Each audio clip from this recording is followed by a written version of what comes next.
ওই কবর বড় কঠিন, ওই কবরের মধ্যে জবাব দেওয়া যাবে না। এরে আল্লাহর বান্দা যুবক, ওই কবরে যাওয়ার আগে বান্দা ইমানটাকে মজবুত করিয়া যাও রে বান্দা।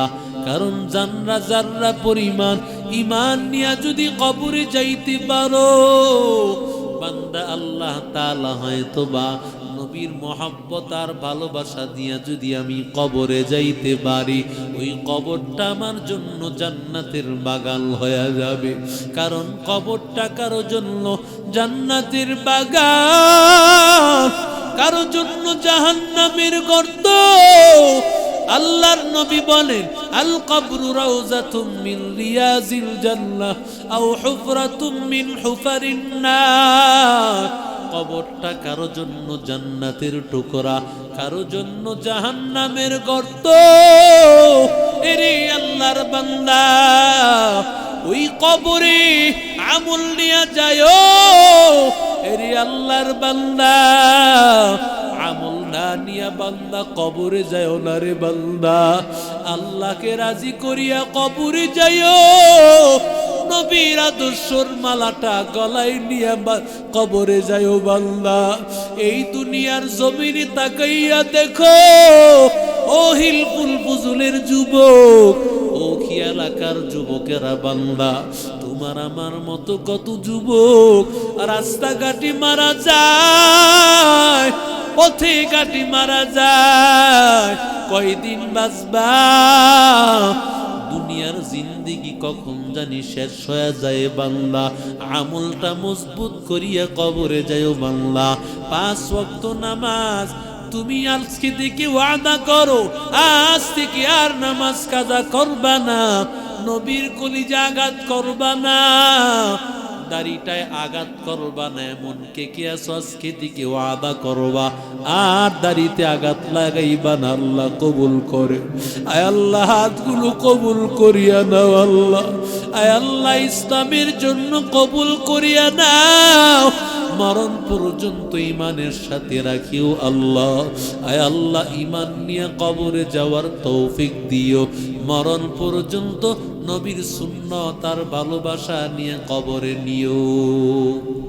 রহমাতুল লিল আলামিনের সাহাবী, আল্লাহর নবীর সাহাবী তালহা ইবনে বারা, পয়গম্বরের সাহাবী তালহা ইবনে বারা রাদিয়াল্লাহু তাআলা আনহু, বাবা এবং সন্তান সবে মাত্র মুসলমান হয়েছে নবীর দরবারে আসিয়া। একসাথে বাবাও মুসলমান, সন্তানও মুসলমান। আরো আস্তে কোন, মুসলমান হওয়ার পর বাবা এবং সন্তান দুইজনই বিদায় হয়ে চলে যাচ্ছেন। এমন সময় তালহা বাবারে ডাক দিয়া কই, বাবা গো তুমি একটু দাঁড়াও, আমি নবীর কাছ থেকে কিছু পরামর্শ নিয়ে আসবো, একটু দাঁড়াও। এই কথা বলিয়া তালহা রাদিয়াল্লাহু তাআলা আনহু নবীর সামনে হাজির। আমার নবীকে ডাক দিয়ে কে, ও নবী, ও পয়গম্বর, আপনি আমাকে সাহাবী বানিয়েছেন, আপনি আমাকে কালেমা পড়াইয়া মুসলমান বানাইছেন গো নবী। কি আমার জন্য পরামর্শ নবী? কি আমল করব পয়গম্বর, আমাকে একটু বলিয়া দেন। এবার আল্লাহর নবী ডাক দিয়া কয়, তুমি কি পারবা তোমার বাবার গর্দানটা আলাদা করে দিতে? এই ক্ষমতা কি তোমার আছে নাকি? নবীজি মহাব্বত আর ভালোবাসার প্রমাণ দেখতে চাইতেছিলেন। আল্লাহর নবীর এই কথা শুনিয়া সাহাবী তালহা সবে মাত্র মুসলমান, ওই সাহাবী তালহা ডাক দিয়া কয়, নবী গো আপনার জন্য আমার বাবা কেন গো নবী, আমার মা, আমার পরিবার, এমনকি আমি নিজেও তো আপনার মহব্বতে কুরবান হওয়ার জন্য রেডি। এই কথা বলিয়া সাহাবী তরবারি উন্মুক্ত করিয়া সাহাবী দৌড়ায়, সাহাবী বাবার গর্দান আনতে যাবে। এমন সময় নবী ডাক দিয়া কয়, উসকুন ইয়া তলহা, ও তলহা দাঁড়াও, থামো। ও তলহা, আমি নবীজি বাবা সন্তান কর্তৃক বাবা হত্যাকারী হিসাবে আসি নাই। সন্তান বাবাকে হত্যা করবে এই জন্য আমি নবীর আগমন হয় নাই। ও সাহাবী, আমি নবী তোমার ভালোবাসা আমি একটু দেখতে চাইলাম, তুমি কেমন আমি নবীকে ভালোবাসো, কেমন মায়া করো। আমি দেখলাম তোমার ভিতরে আমি নবীর মায়া, আমি নবীর ভালোবাসা। এরে নবীর আশিক উম্মতের দল, যাও যাও সাহাবী, আল্লাহর কোরআন পড়বা, 5 ওয়াক্ত নামাজ পড়বা, আদর্শ জীবন অনুযায়ী নবীর আদর্শ অনুযায়ী চলবা, পরামর্শ দিয়া দিলেন। কিছুদিন হয়ে গেল নবীজি তলহা ইবনে বারাকে দেখেন না। হঠাৎ করে আমার মায়ার নবী তলহার বাবা বারা রাদিয়াল্লাহু তাআলা আনহুর সাথে সাক্ষাৎ। নবীজি ডাক দিয়া কয়, তোমার সন্তান তলহা কই? ওই সন্তান কই যেই সন্তান বাবার নবীর মহাব্বতে বাবার গর্দান আনার জন্য যাই, ওই সন্তানটা কই? ওই পাগল সাহাবী আমার আশেক তলহা আজকে কতদিন হয় আমি তারে দেখি না, ব্যাপারটা কি? এবার তলহার বাবা বারা রাদিয়াল্লাহু তাআলা আনহু বলেন, ও নবী, আপনার সাহাবী তলহা অসুস্থ হয়ে পড়ে আছে, মুমূর্ষ অবস্থায় পড়ে আছে। নবীজি এবার ডাক দিয়া কয়, আমারে নিয়া চলো, তলহার কাছে নিয়া চলো। এরে আল্লাহর বান্দা রাহমাতুল লিল আলামিন বলেন, অসুস্থ রোগীকে কেউ যদি সকাল বেলায় দেখতে যায়, সন্ধ্যা পর্যন্ত ওই আল্লাহর বান্দার জন্য 70,000 ফেরেশতা দোয়া করতে থাকি। আবার যদি সন্ধ্যা বেলায় দেখতে যায়, সকাল পর্যন্ত 70,000 ফেরেশতা তার জন্য দোয়া করতে থাকে। সাহাবায়ে কেরামেরা বলেন, পয়গম্বর আমরাও যেতে রাজি। বহু সাহাবায়ে কেরাম নবীর সাথে রওনা করলেন। আল্লাহর নবী তলহার ঘরে হাজির। তলহা মুমূর্ষ, জ্ঞান নাই, এমন অসুস্থ রে ভাই। তলহা রাদিয়াল্লাহু তাআলা আনহু অসুস্থ হয়ে পড়ে আছে, জ্ঞান বুদ্ধি কিছুই নাই। এমন সময় আমার মায়ার নবী নবী ডাক দিয়া কয়, ও সাহাবায়ে কেরামের দল, ও তলহার পরিবার, তলহা যখন জ্ঞান ফিরে আসবে, তলহার যখন হুঁশ ফিরে আসবে, তোমাদের প্রতি আবদার, তোমাদের সাথে একটা কথা আমি নবীকে জানাইবা। আমি নবী যদি তলহা মারা যায়, তলহা মারা গেলে আমি নবীরে খবর দিবা। আমি নবী নিজের হাতে তার গোসলটা করাইয়া দিব। শুধু তাই নয়, আমি নবী তার জানাজার নামাজও পড়াইব। আল্লাহু আকবার বলে। কেমন ঘোষণা রে ভাই, কেমন মোহাব্বত দেখেন না বান্দা। নবী ডাক দিয়া কয়, আমি কবরে নিজের হাতে রাখবো। এই কথা বলে দেওয়ার পর নবী যখন ঘর থেকে বের হয়ে গেলেন, আল্লাহর কুদরত, কিছুক্ষণ পর তলহার আবার জ্ঞান ফিরে আসলো রে ভাই। তলহার জ্ঞান ফিরে আসার পর তলহাকে ডাক দিয়া কো, তলহা তোমার কপাল বড় ভালো, জানো কিছুক্ষণ আগে নবী ঘরে আসছিল। আল্লাহু আকবার। নবী আসিয়া বলছে, তলহা মারা গেলে আমারে খবর দিও, আমি তলহার জানাজা পড়াইব, তলহার কাফন দাফন কলহারে কবরে আমি রাখবো। এই কথা বলার পরে এবার তলহা ডাক দিয়া কয়, না না, আমার কথা হলো নবী তো আমারে অনেক বেশি ভালোবাসে, এই জন্য নবী এই কথা বলেছে। ও আমার পরিবারের লোকেরা, আমি যদি সকাল বেলায় মারা যাই, আমার নবীকে ডাক দিও, আর সন্ধ্যা বেলায় মারা গেলে নবীরে ডাক দিবা না। বলে কেন? কারণ রাতের বেলায় আসতে হইলে নবীর ঘর থেকে আমার ঘর পর্যন্ত কাফেরদের বাড়ি পড়বে।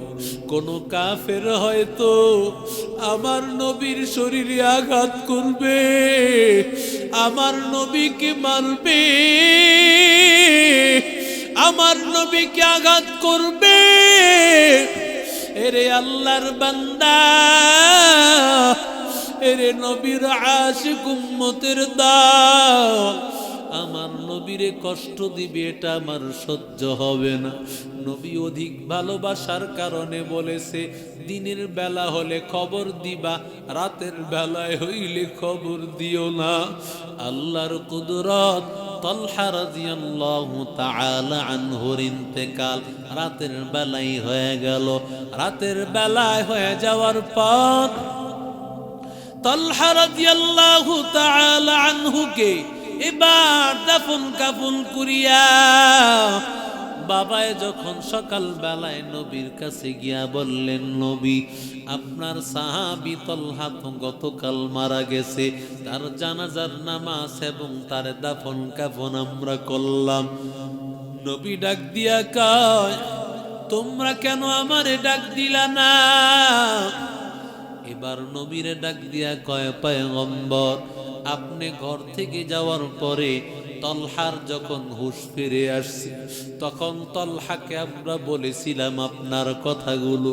তলহা তখন বলেছে, সকাল বেলায় হইলে আমার নবীকে খবর দিও, রাতের বেলায় হইলে খবর দিও না, কারণ আমার নবীর বাড়ি পথের মধ্যে কাফেরদের বাড়ি পড়বে, পথে কাফেররা হয়তো নবীরে কষ্ট দিবে, রাতের বেলায় হইলে খবর দিও না। এরে আল্লাহর বান্দা, এরে নবীর আশিক উম্মতের দাও, আমার মায়ার নবী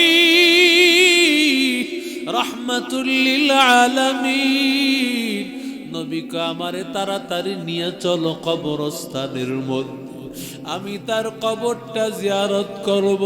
নবী বলেন, তোমার মহব্বতের কোনো মানুষ, তোমার আত্মীয় স্বজন কেউ যদি মারা যায়, যদি তোমার সম্ভব হয় জানাজায় শরীক হইবা, যদি সেটাও সম্ভব না হয়, তুমি অন্তত পক্ষে তার কবর জিয়ারত করবা। এরে নবীর আশিক উম্মতের দল, আল্লাহর নবী রাহমাতুল লিল আলামিন, আমার মায়ার নবী তলহার কবরের পাশে দাঁড়াইয়া আমার মায়ার নবী আল্লাহ তাআলাকে ডাক দিয়া বলে, ও আল্লাহ, তাকাইয়া দেখো, আয় আল্লাহ, আমার তলহাকে তোমার কাছে আমানত রাখলাম। তলহা আমাকে ভালোবাসতো গো আল্লাহ, আয় আল্লাহ, তলহাকে ভালোবাসিও, আয় আল্লাহ, তলহাকে আল্লাহ তুমিও ভালোবাসিও, তলহাকে তোমার কাছে আমানত রাখলাম। এরে আল্লাহর বান্দা, কেমন সাহাবী! তলহাকে যখন নবী এই দোয়া করলে, অন্য অন্য সাহাবীরা আফসোস করতে লাগলে, আর এই কবরটা যদি আমার হতো। আবু বকর আফসোস করে, আল্লাহ, এই কবরটা যদি আমার হইতো। ওমর আফসোস করে, আল্লাহ এই কবরটা যদি আমার হইতো। এরে আল্লাহর বান্দা, আমার মায়ার নবী রহমাতুল লিল আলামিনকে সাহাবাই কারাম নিজের জীবনের চাইতে ভালোবাসে।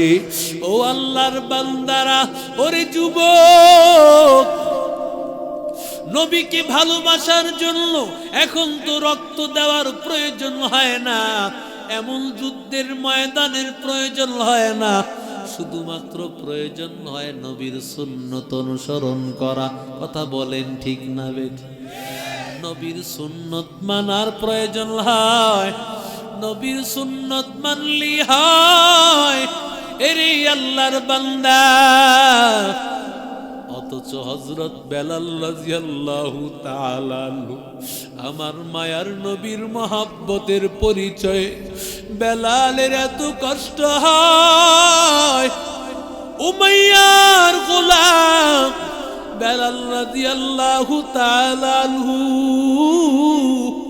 ইসলাম গ্রহণ করার পর বেলাল রাদিয়াল্লাহু তাআলা আনহুকে যখন জানতে পারছে, বেলাল দেখি জবান দিয়া কয়, আহা আহা আহা, আমার আল্লাহ এক এক, আমার আল্লাহ এক, আমার আল্লাহ এক এক, আমার আল্লাহর সাথে শরীক কেউ নাই। এবার উমাইয়া মরুভূমি অঞ্চলে উত্তপ্ত বালু, নবী বলেন ওই বালুগুলো কেমন, একটা গোশত সিদ্ধ যদি ওই গরম বালুর মধ্যে দেয় সিদ্ধ হয়ে যাবে, এমন প্রচন্ড গরম। এমন গরমের মধ্যে বেলাল কি বলল, বেলাল কি চিৎ করে শুয়াইয়া বেলালের পিঠের মধ্যে একটা পাথর, বেলালের পিঠের মধ্যে পাথর দিয়া রাখছে। কেমন অবস্থা, এই বুকের চামড়াগুলো খসে খসে পড়ে যাচ্ছে। উমাইয়া চিন্তা করলো, হয়তোবা এখন বেলাল বুঝি আল্লাহকে ভুলিয়া যাবে, নবীরে ভুলিয়া যাবে। বেলাল তার মুখের কাছে কানটা, উমাইয়া বেলালের মুখের কাছে কানটা লাগাইয়া দেখে, এই অবস্থায় বেলাল